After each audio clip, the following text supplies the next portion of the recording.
US and Japan deployed ballistic missiles at China border after its conflict with India.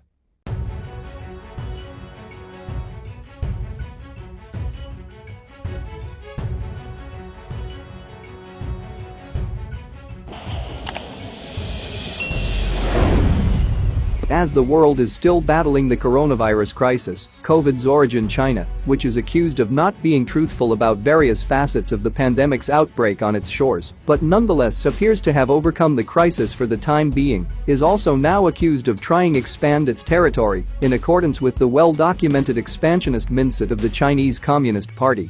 China has already fueled up the tensions with India along the line of actual control, lack, after the Galwan Valley incident of June 15. According to media reports, China, in addition to its history-sheeter activities in the South China Sea, is also looking to seize areas of Japan and Taiwan. Japan is increasing its air defense. However, to respond to the Dragon, Japan has deployed its missiles towards its border facing China and has also increased the strength of its army, according to a report in Asia News. It said that in view of China's war intentions, Japan is increasing its air defense. The island nation will implement the Patriot PAC-3 MSE air defense missile system deployment at 4 military bases by June this year. US-Japan news has cited that PAC-3 MSE is capable of countering any hit to kill. The current Patriot PAC-3 deployed in Japan has a maximum range of 70 kilometers and has been increased to 100 kilometers. PAC-3 MSE.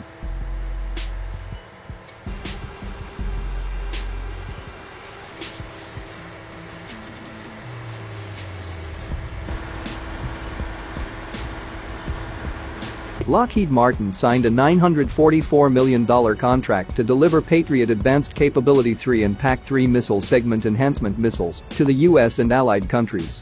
According to the report, the upgraded PAC-3 MSE increases its firepower as well as increases its height and performance. The PAC-3 MSE is a high-velocity interceptor that detects incoming threats in advance. This includes tactical ballistic missiles, cruise missiles and aircraft. Armed forces get extended financial powers. Meanwhile, in a major boost to Indian armed forces, the center on Sunday gave the three defense forces financial powers up to Rs 500 crore per project for the acquisition of critical ammunition required in case an all-out or limited conflict breaks out, according to ANI. This move has been taken in amid the Galwan Valley face-off, where 20 soldiers were martyred. Similar financial powers were given to the armed forces after the Uri attack and the Balakot aerial strikes against Pakistan.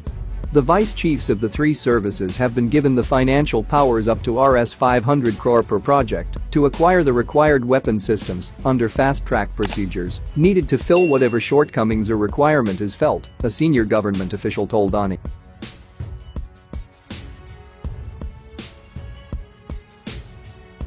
Which first gained fame when launched in massed strikes during the 1991 Gulf War, has been carried on U.S. warships and used to attack land targets in recent decades. The Marines would test-fire the cruise missile through 2022, with the aim of making it operational the following year, top Pentagon commanders testified. At first, a relatively small number of land-based cruise missiles will not change the balance of power. But such a shift would send a strong political signal that Washington is preparing to compete with China's massive arsenal, according to senior US and other Western strategists.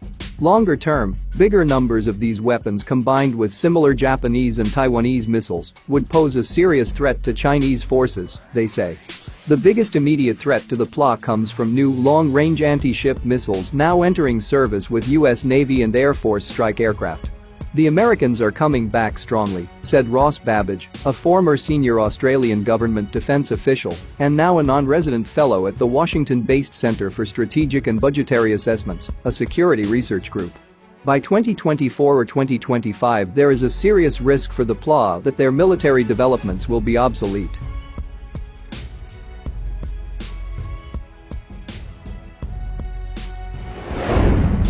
A Chinese military spokesman, Senior Colonel Wu Qian, warned last October that Beijing would not stand by if Washington deployed land-based long-range missiles in the Asia-Pacific region. China's foreign ministry accused the United States of sticking to its Cold War mentality and constantly increasing military deployment in the region. Recently, the United States has gotten worse, stepping up its pursuit of a so-called Indo-Pacific strategy that seeks to deploy new weapons, including ground-launched intermediate-range missiles, in the Asia-Pacific region, the ministry said in a statement. China firmly opposes that. China has created warlike conditions not only in India, but against its other neighbors. In addition to the South China Sea, it is also engaged in seizing areas of Japan and Taiwan. However, to respond to his intentions, India as well as Japan have created a mood.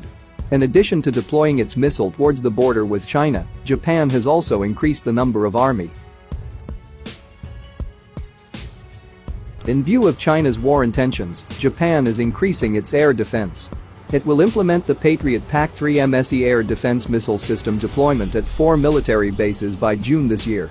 US Japan News has cited that PAC-3 MSE is capable of countering any hit to kill.